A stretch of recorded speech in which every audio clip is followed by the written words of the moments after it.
nombre es Gustavo Aguilar. Hoy quiero hablarles sobre un tema que le hemos denominado diferencia entre herejía y falsa enseñanza.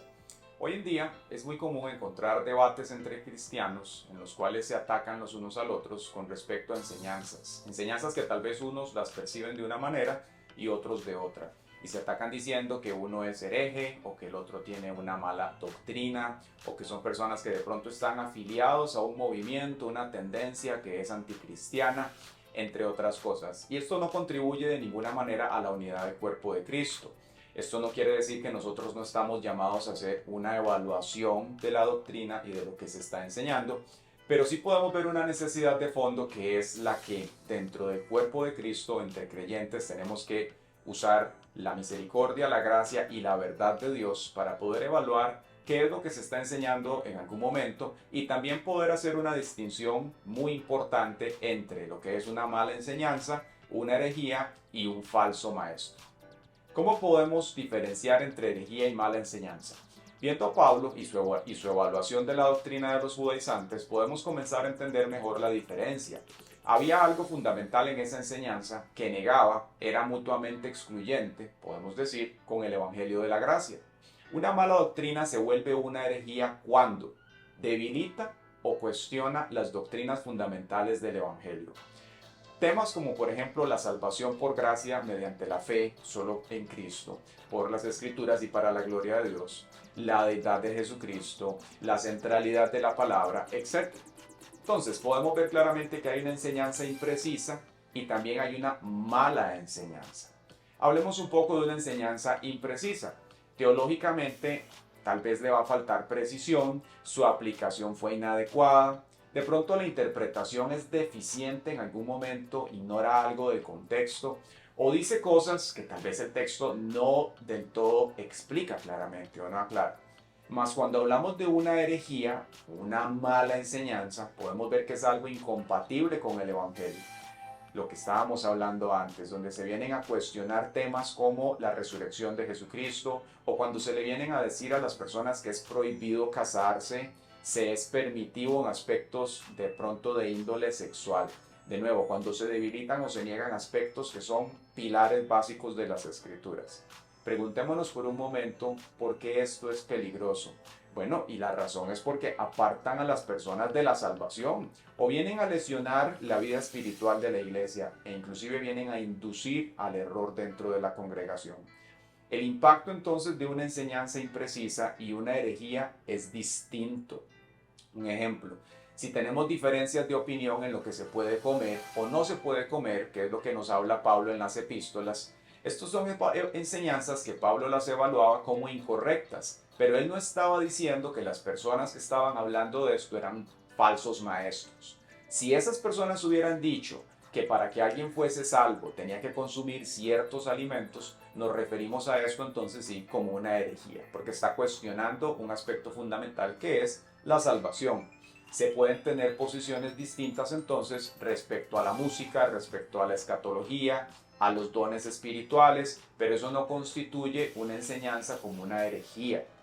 Debemos entonces prestar atención a los aspectos fundamentales de la doctrina cristiana, estar de acuerdo en ellos y en asuntos secundarios o más periféricos podemos diferir de opiniones y mantener la unidad en la iglesia.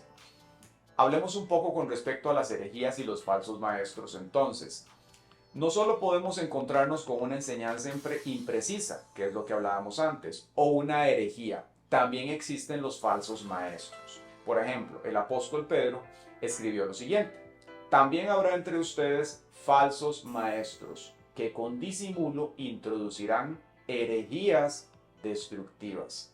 Este versículo coloca a los falsos maestros muy de cerca con las herejías. Hay una relación uno a uno entre ellos. La escritura nos brinda características de los falsos maestros. Dice, por ejemplo, por su rapacidad, estos falsos maestros harán negocio con ustedes. Esto lo vemos en 2 de Pedro 2, los versículos 1 y 3. Menciona además lo siguiente: su mirada está cargada de adulterio, no se cansan de pecar, seducen a los pusilánimes de corazón y están habituados a la codicia. Son hijos de maldición, se han apartado del camino recto, se han extraviado por seguir el camino de Balaam, hijo de Beor, que tanto amó el premio de la maldad que fue reprendido por su iniquidad. Una bestia de carga que no podía hablar, habló con voz humana y puso un alto a la locura del profeta. Se puede apreciar que los falsos maestros son codiciosos y explotadores.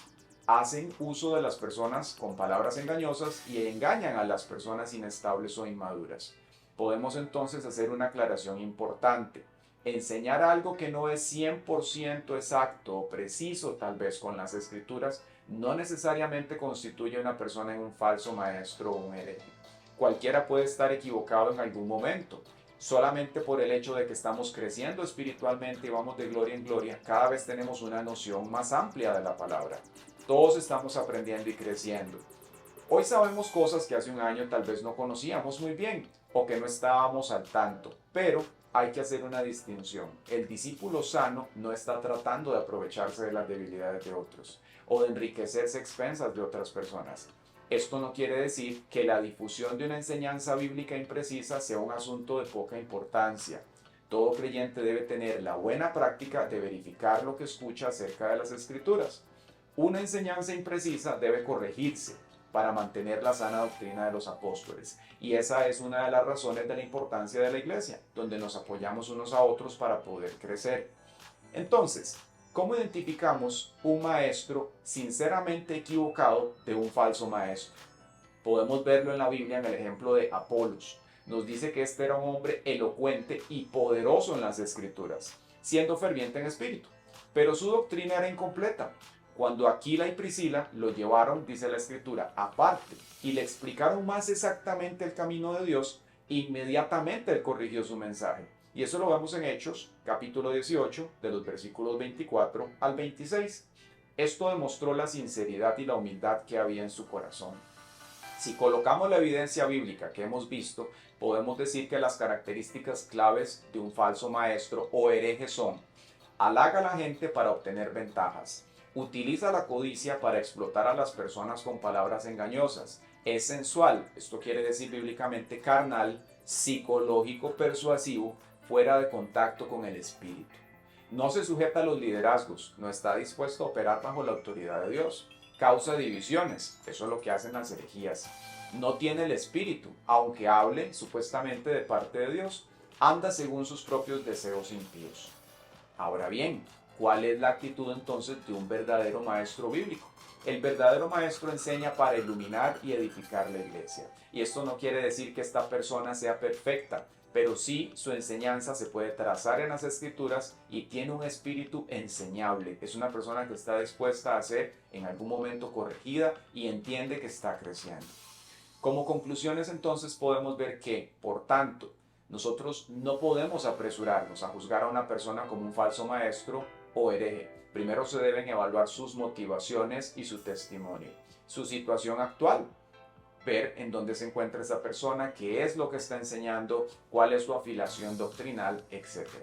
Este mensaje tiene una importancia fundamental con respecto a la manera en la cual nosotros vivimos dentro de la iglesia. Tratar de detener los ataques que se ven muchas veces entre diferentes, inclusive denominaciones cristianas, pero sobre todo apunta a la centralidad de la sana doctrina. El poder siempre tener un celo en la palabra y entonces nosotros poder evaluar las cosas con una perspectiva adecuada. A manera de consejo, evaluemos la doctrina con la palabra.